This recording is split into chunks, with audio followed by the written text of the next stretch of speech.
কোন মাসে জন্মগ্রহণ করলে সেই মানুষ কিরকম হয় কত?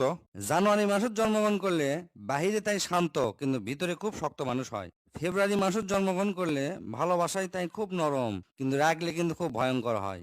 মার্চ মাসে জন্মগ্রহণ করলে তাই দেখতে খুব সরল লাগে, আলা ভোলা, কিন্তু প্রত্যেকটা পদক্ষেপ খুব তীক্ষ্ণ। এপ্রিল মাসে জন্মগ্রহণ করলে তাই কথায় খুব মিষ্টি, মিষ্টি মিষ্টি কথা কয় কিন্তু মনের মধ্যে আগুন।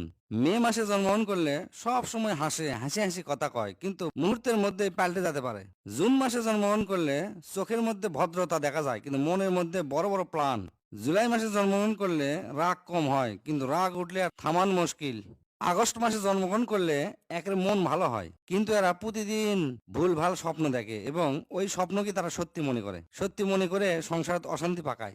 সেপ্টেম্বরে জন্মগ্রহণ করলে তাই খুব বুদ্ধিমান এবং চতুর হয়। অক্টোবরে জন্মগ্রহণ করলে তাই নিজের মতো চলে, কাউকে ভয় পায় না। এরা খুব সৎ এবং নিষ্ঠাবান হয়। এরা সব সময় সত্যি কথা কয় কিন্তু চেহারা দেখে মনে হয় মিথ্যা কথা করছে। নভেম্বরে জন্মগ্রহণ করলে এরা কখন কি করবি সেটা বুঝে উঠতে পারে না। ডিসেম্বরে জন্মগ্রহণ করলে এরা সব সময় হাসি মুখে থাকে কিন্তু ভিতরটা কেউ বুঝবার পারে না। তবে আমার মনে হয় এরা খুব একটা সত্যি লয়।